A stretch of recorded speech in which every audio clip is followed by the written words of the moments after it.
Hi everyone, welcome back to my channel. This wouldn't be a Kpop channel without the infamous unpopular opinions video, so I'm here to dump my Kpop opinions on y'all.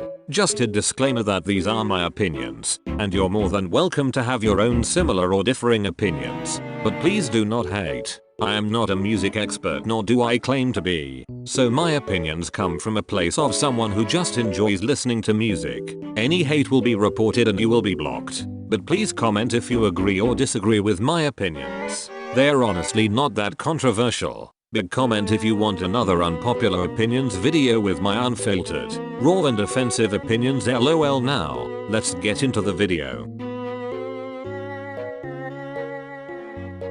When I ask myself who paved the way, I think could X group get where they are without Y group? Could BTS get where they are today without Girls' Generation or Wonder Girls' successes in America? Yes. The start to BTS' major success in America was from the BBMAs in 2017, when they were nominated for Top Social Artist and won the award. This was based on their popularity online plus fan voting, and had no connection to any previous Kpop group's success in America. From here BTS performed at the American Music Awards, released DNA, and the rest was history. Now, could the success of Blackpink, NCT or Monster X happen without BTS impact and achievements in the Western market? Before 2017, no groups were directed to heavily promote an American or try to break into the Western industry. However, after BTS' major impact, suddenly pop groups were trying to get on late night shows, the Billboard charts, and collaborating with Western artists. The perfect example of this is Super M. It is blatantly obvious the purpose of this group, which is not bad, but we have to recognize that without BTS' major success not only would Super M not exist, but pop groups becoming big in the West and promoting there wouldn't have happened without BTS impact there. Therefore this is how BTS have paved the way for other groups to enter the Western market and gain popularity. Everyone always switches up with their opinions on Itzy's title tracks. For the first week everyone shits on it, but will later post their Itzy dance cover. I have loved all of their title tracks since they've come out. They're always bangers and you cannot tell me otherwise. Not only that, but all the members body the songs. The choreo is always amazing and their B-sides are so good. If you're not standing Itzy, you're really missing out. The only part I somewhat enjoy is the video game type intro at the start. Other than that, the song is horrible in my opinion. Then the chanting rap part starts. It really throws you off for a first time listener. The real kicker for me is the whisper rap part. Not only can I not take it seriously, but it's so unsettling to hear. Plus the choice of English is so bad. It genuinely downgrades the song.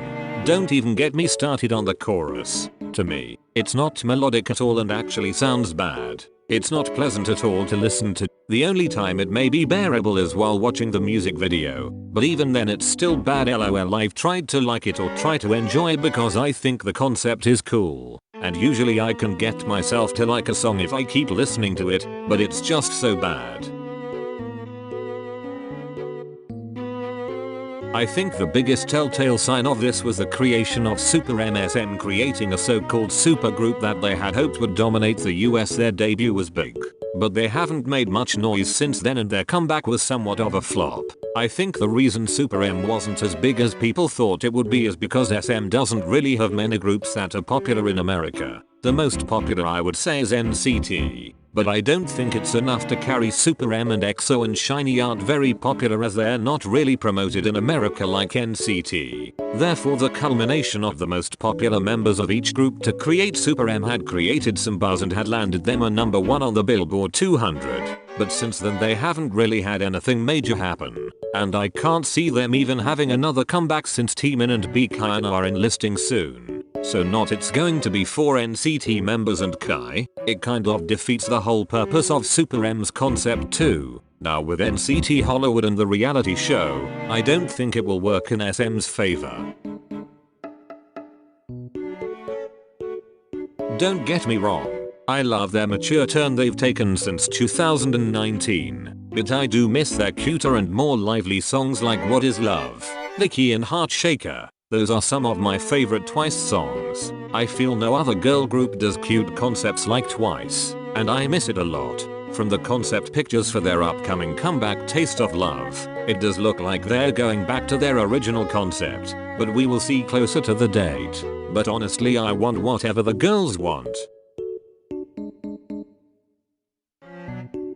The industry is oversaturated, groups continuing to do the same concepts and too many groups for people to choose from. This makes it so much easier for groups to not gain attention or a proper solid fan base, and ultimately flop. There are only so many groups a person can follow and support, and people are more likely to stan groups with an established fan base or are more popular rather than a smaller group. It's a shame, as so many of these smaller groups are so good and have really good songs, but just never get the attention or popularity they deserve, and it's no one's fault except for the industries. Not to mention the over and out concepts with chains, harnesses and leather outfits galore. Nothing ever stands out anymore, as it's all styled the same and all looks so similar it doesn't really get exciting anymore. It's obvious from the retro craze that happened last year. Although I like this retro wave, I was getting sick of it towards the end of the year watching the performances from award shows or festivals.